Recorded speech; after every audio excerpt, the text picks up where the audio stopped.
ഹാർട്ടിന്റെ പ്രവർത്തനമായിട്ട് ബന്ധപ്പെട്ട് കുറച്ച് ടെർമിനോളജീസ് നമുക്ക് മനസ്സിലാക്കാനുണ്ട്. ഇതുപോലെ തന്നെ എങ്ങനെയാണ് ഹാർട്ട് പ്രവർത്തിക്കുന്നത് എന്നുള്ളത് ഡീറ്റെയിൽ ആയിട്ട് നമുക്ക് സ്റ്റഡി ചെയ്യുകയും ചെയ്യാം. നോക്കാം. How does the heart work? നമുക്ക് അറിയാം, ഹാർട്ടിലേക്ക് രണ്ട് രീതിയിലാണ് ബ്ലഡ് എത്തുന്നത്. ഒന്ന്, ഡിയോക്സിജനേറ്റഡ് ആയിട്ടുള്ള ബ്ലഡ് ഡിഫറെൻറ്റ് ബോഡി പാർട്സ് നിന്ന് ഫിൽട്രേഷൻ, കിഡ്നിയിലെ ഫിൽട്രേഷൻ കഴിഞ്ഞതിന് ശേഷം ഡിഫറെൻറ്റ് ബോഡി പാർട്സ് നിന്ന് റൈറ്റ് ഏട്രിയത്തിലേക്ക് എത്തുന്നു. മറ്റൊന്ന് പറഞ്ഞുള്ളത് റിച്ച് ഇൻ ന്യൂട്രിയൻസും ഓക്സിജൻസും.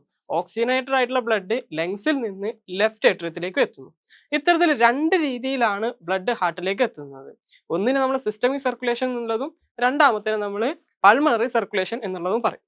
ഇനി എങ്ങനെയാണ് ഇവിടെ ഓരോ ചേംബറും കംപ്രഷൻ നടത്തി അല്ലെങ്കിൽ കംപ്രസ് ചെയ്യുമ്പോൾ അതുപോലെ തന്നെ ഒന്ന് റിലാക്സ് ചെയ്യുമ്പോഴൊക്കെയാണ് ബ്ലഡ് ഫ്ലോ സംഭവിക്കുന്നതോ 4 ചേംബറിൽ നിന്ന് ഡിസ്റ്റിങ്ക്റ്റ് ആയിട്ടുള്ള ചേംബറിലേക്ക് ബ്ലഡ് ഫ്ലോ സംഭവിക്കുന്നുണ്ടെന്നതും നമുക്കറിയാം.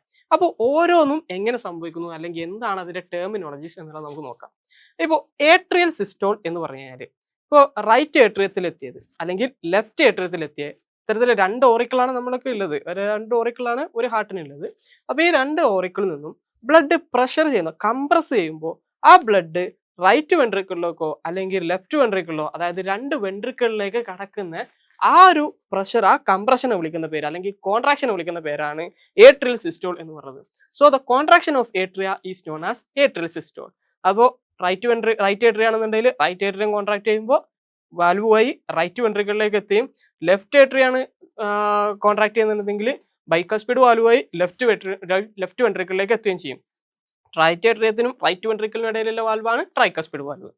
ഇനി അടുത്ത ഒന്നാണ് വെൻട്രിക്കുലാർ സിസ്റ്റോൾ എന്ന് പറയുന്നത്. വെൻട്രിക്കുലാർ സിസ്റ്റോൾ എന്ന് പറഞ്ഞാൽ contraction of ventricle. Ventricle contract ചെയ്യുമ്പോൾ പൾമണറി ആർട്ടറിയിലേക്കോ അല്ലെങ്കിൽ അയോട്ടയിലേക്കോ ബ്ലഡ് കടക്കുന്ന അയോട്ടയിലേക്കോ ബ്ലഡ് കടക്കുമ്പോൾ നമ്മളിത് കംപ്രസ് ചെയ്യുമ്പോൾ ആ കംപ്രഷനെ വിളിക്കുന്ന പേരാണ് വെൻട്രിക്കുലാർ സിസ്റ്റോൾ എന്ന് പറയുന്നത്. അതായത് contraction of ventricle.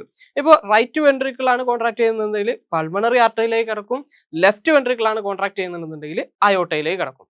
So atrial സിസ്റ്റോളും വെൻട്രിക്കുലാർ സിസ്റ്റോളും.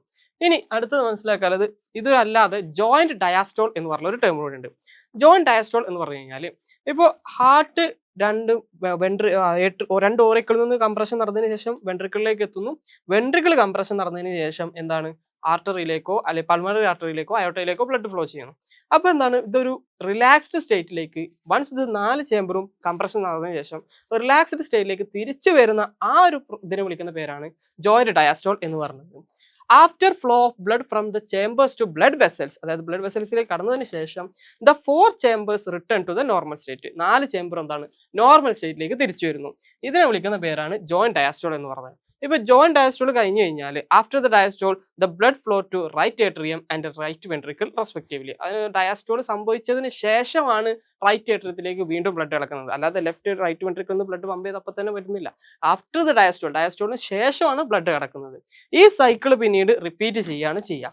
ഇതിനാണ് നമ്മൾ കാർഡിയാക് സൈക്കിൾ എന്ന് പറയാം. ഇപ്പൊ കാർഡിയാക് സൈക്കിളിൽ അപ്പോൾ ഏതൊക്കെ ഉണ്ടാകുക? അപ്പോൾ നമ്മൾ ഏട്രിയൽ സിസ്റ്റോൾ, നമ്മുടെ സൈക്കോപീസിനസിന് വേണ്ടിയിട്ട് നമ്മൾ ഏട്രിയൽ സിസ്റ്റോൾ എന്നാണ് സംഭവിക്കുന്നത്. അതായത് 2 ഏട്രിയും കംപ്രഷൻ നടത്തും. കംപ്രഷൻ നടന്നതിന് ശേഷം എന്താണ് വെൻട്രിക്കുലാർ സിസ്റ്റോൾ, വെൻട്രിക്കിളിലേക്ക് ബ്ലഡ് എത്തിയതിനു ശേഷം പിന്നീട് വെൻട്രിക്കിളിന് കംപ്രഷൻ നടക്കുക, കോൺട്രാക്ഷൻ സംഭവിക്കുമ്പോൾ എന്താണ് വെൻട്രിക്കുലാർ സിസ്റ്റോൾ സംഭവിച്ചതിന് ശേഷം പിന്നീട് ജോയിന്റ് ഡയസ്റ്റോളും ചെയ്ത്, അതായത് പിന്നീട് ബ്ലഡ് ഫ്ലോ ചെയ്തതിനു ശേഷം റിലാക്സ്ഡ് സ്റ്റേറ്റിലേക്ക് എത്തുന്നു. ആ റിലാക്സ്ഡ് സ്റ്റേറ്റിലാണ് ജോയിന്റ് ഡയസ്റ്റോൾ എന്ന് പറയാം.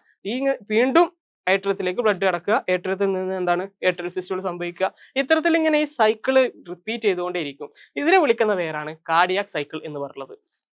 ഇനി 1 കാർഡിയാക് സൈക്കിൾ, അതായത് നമ്മുടെ ഒരു ഹാർട്ട് പമ്പ് ചെയ്ത് കിടക്കുന്ന ആ ഒരു 1 കാർഡിയാക് സൈക്കിൾ എന്ന് പറയുന്നത് ഒരു ഹാർട്ട് ബീറ്റ് എന്ന് പറയുന്നത്. ആവറേജ് 0.8 സെക്കൻഡ് ആണ് ഒരു ഹാർട്ട് ബീറ്റിന് എടുക്കുക. അങ്ങനെ നോക്കുകയാണെന്നുണ്ടെങ്കിൽ 72 ബീറ്റ് പെർ മിനിറ്റ് ആണ് നോർമൽ റേറ്റ് എന്ന് പറയുന്നത്. അപ്പോൾ ഒരു ഹ്യൂമൻ ബോഡിയുടെ നോർമൽ ഹാർട്ട് ബീറ്റിന്റെ റേറ്റ് എത്രയാണ്? 72 ബീറ്റ്സ് പെർ മിനിറ്റ് ആണ്. ഇനി heart beat is controlled by the rhythmic contraction and relaxation of the heart muscles. ഇപ്പൊ നമ്മൾ ഒരു മിനിറ്റിൽ 72 തവണ ഹാർട്ട് ഇങ്ങനെ കണ്ടിന്യൂസ് ആയിട്ട് ഇങ്ങനെ പമ്പ് ചെയ്യുമെന്ന് പറഞ്ഞു. അപ്പൊ ഈ പമ്പിങ്ങിന് വേണ്ടിയിട്ട് ഇത്തരത്തിൽ കണ്ടിന്യൂസ് ആയിട്ട് പമ്പ് ചെയ്യും, ഒരു റിതമിക് പമ്പിങ് ആണല്ലോ.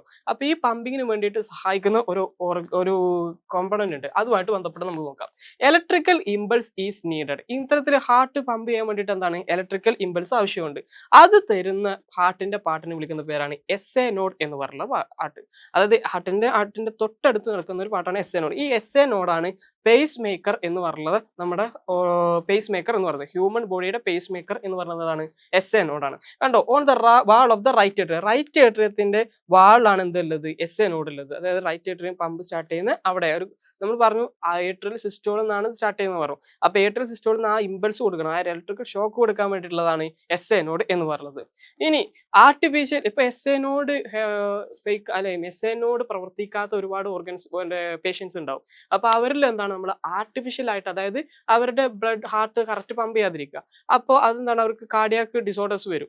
അപ്പോൾ അതിന് വേണ്ടിയിട്ട് എന്താണ് നമ്മൾ ഇന്ന് ഒരുപാട് സുപരിചിതമായിട്ടുള്ള ഒരു ടൈമാണ് ആർട്ടിഫിഷ്യൽ പേസ് മേക്കർ ഇംപ്ലാന്റ് ചെയ്തു എന്നുള്ളത്.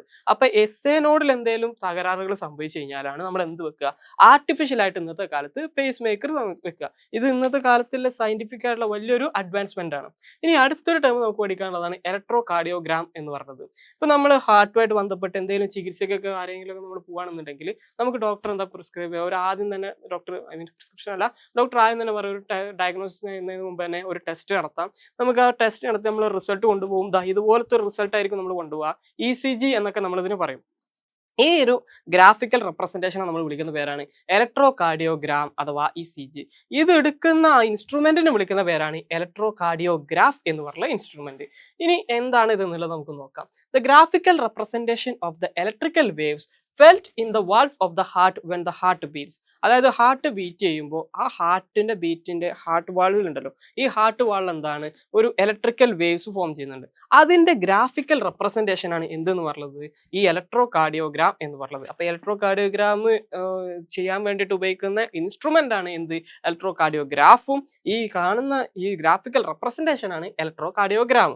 മാത്രമല്ല ഇത് നോക്കിയിട്ടാണ് പിന്നീട് ഡോക്ടർമാർ എന്ത് ചെയ്യുക, നമ്മുടെ ഹാർട്ടിന്റെ ഡിഫക്റ്റുകളും കാര്യങ്ങളൊക്കെ നോക്കുക. The functional defects of the heart can be identified by analyzing the ECG report. അതായത് ECG റിപ്പോർട്ട് വെച്ചിട്ടാണ് നമ്മൾ എന്ത് ചെയ്യുക, ഡോക്ടേഴ്സ് ഒക്കെ നമുക്ക് ഇത് നോക്കിയാൽ എന്താണ് അസുഖം എന്നുള്ളത് നമ്മൾ തിരിച്ചറിയാനും ഇതിനൊക്കെ സഹായിക്കുന്നത്.